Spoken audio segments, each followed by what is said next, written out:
బృహస్పతి ఇంద్రుడితో సమావేశమయ్యాడు. 10 ఏళ్లు గడిచిపోయాయి. శుక్రుడు తిరిగి వచ్చేశాడు. బృహస్పతి ప్రారంభించాడు. జయంతి కూడా వచ్చేసింది గురుదేవా. ఇంద్రుడు అడ్డు తగిలాడు. శుక్రుడికి మృత సంజీవని లభించింది. దురదృష్టం ఏమిటంటే మా పుత్రిక శుక్రుడిని వశపరుచుకుంది, కానీ తపోభంగం చేయలేదు. శుక్రుడు వృషపర్వుడి ఆస్థానానికి వచ్చాడు. రాక్షసులందరూ నన్నే తమ గురువుగా నమ్మారు. మోసగాడని, మాయావి అని నిందించి శుక్రుడిని వెళ్ళగొట్టారు. నేను ఆడిన నాటకం ప్రకారం మృత సంజీవని ఈ పాటికి నాకు సిద్ధించి ఉండాలని వృషపర్వుడు నిశ్చయించుకున్నాడు. మృత సంజీవని ప్రయోగం ప్రస్తావన వస్తే నా నాటకం వెల్లడవుతుంది. అవును, అది ప్రమాదమే. ఏం చేద్దాం? ఇంద్రుడు ప్రశ్నించాడు. ఏమి చేయాలో చేసేశానుగా మహేంద్ర, బృహస్పతి నవ్వుతూ అన్నాడు. ఇంద్రుడు ప్రశ్నార్థకంగా చూశాడు. శుక్రుడి రూపాన్ని త్యజించేశానుగా, బృహస్పతి నవ్వాడు. ఇంక నేను రాక్షసుల నగరానికి వెళ్ళను. శుక్రుడు చాలా రోజుల పాటు సభకు రాకపోయేసరికి వృషపర్వుడికి అనుమానం వచ్చింది. మెల్లమెల్లగా కపట శుక్రుడి తత్వం బోధపడసాగింది. తమకు ఆయన చెప్పిన పాఠాల సారాంశం దేవతల ప్రశంసే. 10 సంవత్సరాల పాటు తమకు దేవతలు మంచివాళ్లని, వాళ్లను సేవించడం శ్రేయోదాయకమని నూరిపోస్తున్న మాయాశుక్రుడిని పోల్చుకోలేకపోయినందుకు రాక్షసులు సిగ్గుపడ్డారు. తమ యథార్థ గురుదేవులను సభలోంచి, నగరంలోంచి, రాజ్యంలోంచే వెళ్ళగొట్టినందుకు బాధపడ్డారు అందరూ. శుక్రాచార్యులకు క్షమాపణలు అర్పించి సగౌరవంగా ఆయనను ఆస్థానానికి తీసుకురావాలని వృషపర్వుడు సభాముఖంగా నిర్ణయించాడు.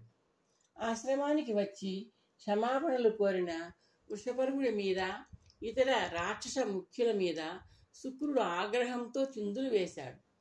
తల్లి పులోమ, తండ్రి భృగువు కల్పించుకొని శాంతింపచేశారు. ఇవన్నీ ఆ దేవతలు ఆడుతున్న నాటకాలు. సాక్షాత్తుగా ఆ మహావిష్ణువు చేతే నా శిరస్సు ఖండింపజేశారు అంది పులోమ. గురుదేవ, మా అపరాధాన్ని, అజ్ఞానాన్ని మీరు మన్నించాలి. మాకు దిశానిర్దేశం చేయాలి. మాత శిరచ్ఛేదానికి కారకులైన ఆ దేవతల మీద పగ తీర్చుకోవాలి.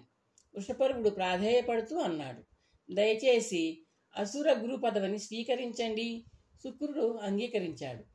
నిర్వికల్పానంద కథనం ఆపి శిష్యుల వైపు చూశాడు. ఇప్పటిదాకా మీరు విన్న శుక్రాచార్యుల చరిత్ర భాగం ఎలా ఉంది?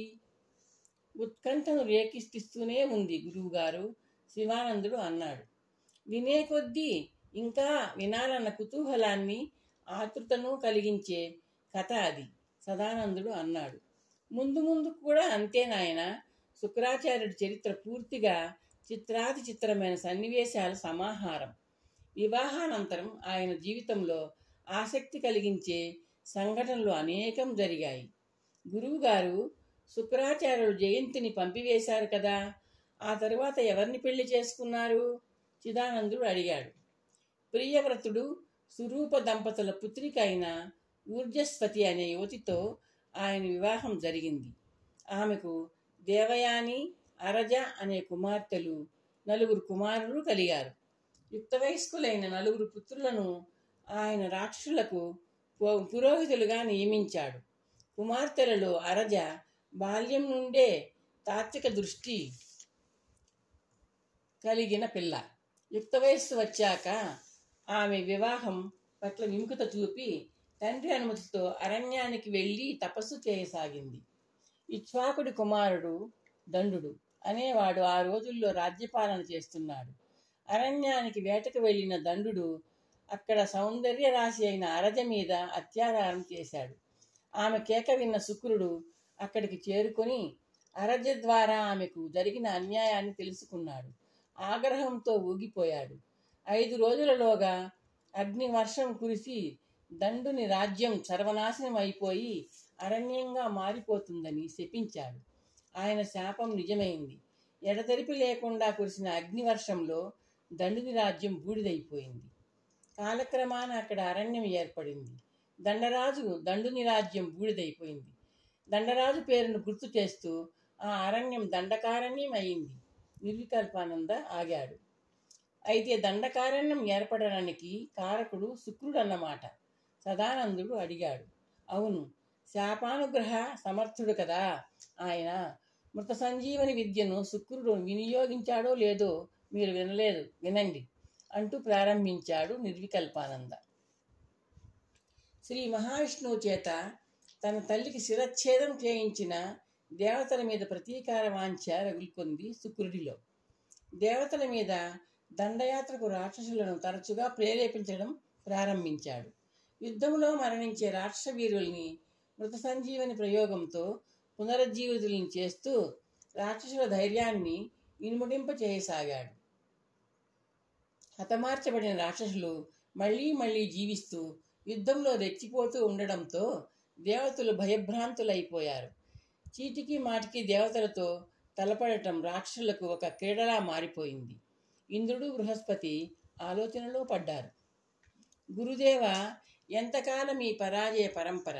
సంహరించిన కొద్దీ సజీవులై వస్తూ ఉంటే ఏం చేయగలం? ఇంద్రుడు నిరాశగా అన్నాడు. అంతా ఆ మృత సంజీవని మూలంగా జరుగుతోంది. రాక్షసులలో మరణించేవారు మళ్ళీ లేస్తున్నారు. మన వాళ్ళేమో మరణించే ఉండిపోతున్నారు. క్రమంగా దేవతల సంఖ్యాబలం కూడా తగ్గిపోతోంది. బృహస్పతి నిట్టూర్చాడు. ఇంద్రుడు కూడా బరువుగా నిట్టూర్పు వదిలాడు. మీ మనస్సులోని మాటను చెప్పారు. అది అందరికీ అనుభవమే. మార్గాంతరం చెప్పండి. ఆ మృత సంజీవనికి విరుగుడు ఆలోచించండి. మృత సంజీవనికి విరుగుడా? బృహస్పతి ఆశ్చర్యంగా అన్నాడు. అది పరమశివుని వరప్రసాదం మహేంద్ర. దానికి తిరుగు లేదు, విరుగుడు ఉండదు. అయితే స్వర్గరాజ్యాన్ని ఆ రాక్షసులకు అప్పగించి అడవుల దారి పట్టటమే. ఇంద్రుడి కంఠం విచారం ధ్వనించింది. ప్రతి వ్యాధికి ఒక ఔషధం ఉన్నట్టే ప్రతి సమస్యకు పరిష్కారం ఉంటుంది దేవరాజా. ఆలోచించాలి.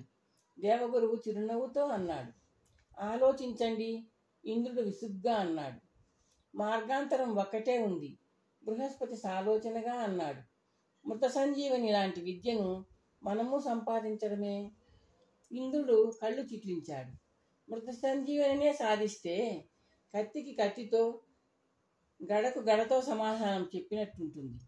బృహస్పతి అసుర గురువులాగా దేవగురువు తపస్సుతో మెప్పించి మృత సంజీవని సంపాదించడమేగా మన కర్తవ్యం గురుదేవా. ఇంద్రుడు ఆవేశంగా అన్నాడు. తపస్సు మాత్రమే మన చేతుల్లో ఉంటుంది. పరమేశ్వరుడి ప్రతిస్పందన ఎలా ఉంటుందో ఊహించలేం. పరమేశ్వరుడి దృష్టిలో శుక్రుడు వేరు, మనం వేరు. శుక్రుడిని శంకర దంపతులు పుత్రుడిగా భావిస్తారు కదా. బృహస్పతి సాలోచనగా అన్నాడు. మరి దివ్యమైన ఆలోచన అన్నారు కదా. దివ్యమైన ఆలోచనకు దివ్యమైన ఆచరణ విధానం చెప్పండి. ఇంద్రుడు అసహనంగా అన్నాడు. మృత సంజీవని విద్య ప్రస్తుతం ఇద్దరికి తెలుసు. ఒకరు పరమశివుడు, ఇంకొకరు శుక్రుడు. బృహస్పతి ఇంద్రుణ్ణి సూటిగా చూస్తూ అన్నాడు. శివుడి కన్నా శుక్రుడి నుండే సంపాదించడం సులభం. ఇంద్రుడు ఏదో చెప్పబోయాడు. బృహస్పతి అతడిని చెయ్యెత్తి వారించాడు. శుక్రుడు శత్రువులకు ఆ విద్యను ఎందుకు దానం చేస్తాడు అన్నది నీ సందేహం. నాకు తెలుసు. శ్రద్ధాభక్తులతో శుశ్రూష చేసే శిష్యులకు గురువు సకల విద్యలు బోధిస్తాడు. శుక్రుడు మంచి గురువు అన్నాడు బృహస్పతి. అయితే మన వాళ్లలో ఎవరో ఒకరు శుక్రాచార్యుడిని ఆశ్రయించాలన్నమాట. ఎవరో ఒకరు కాదు, వినయ విధేయతలు, శ్రద్ధాభక్తులు, సునిశ్చితమైన బుద్ధికి బలం, ముఖ్యంగా కార్యదీక్ష ఉన్న యువకుడిని ఆ కార్యానికి నియోగించాలి మహేంద్ర. బృహస్పతి సూచించాడు. దేవేంద్రుడు చిన్నగా నవ్వాడు. మీరు పేర్కొన్న అన్ని లక్షణాలు ఉన్న యువకుడు నా ఎరుకలో ఒక్కడే ఉన్నాడు గురుదేవా. ఎవరు? మీ సుపుత్రుడు కచుడు. కచుడా? అవును, శుక్రుడికి శుశ్రూష చేసి మృత సంజీవనిని సంపాదించగలిగిన చతురత కలిగిన యువకుడు కచుడే. దేవగురువుగా నేను చేయవలసిన సహాయం నా కుమారుడు చేయడం నాకు ఆనందం కలిగించే విషయమే. నా పుత్రుడు విజయం సాధించగలిగితే ఆ ఘనత నాదే అవుతుంది కదా. గురుభక్తికి కచుడు పెట్టింది పేరు. రేపే కచుడిని శుక్రుడి ఆశ్రమానికి పంపుదాం, బృహస్పతి అన్నాడు.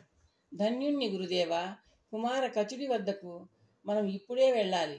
దేవతల పక్షాన కుమారుడిని నేను స్వయంగా అభ్యర్థిస్తాను. ఇంద్రుడు ఆవేశంగా అన్నాడు.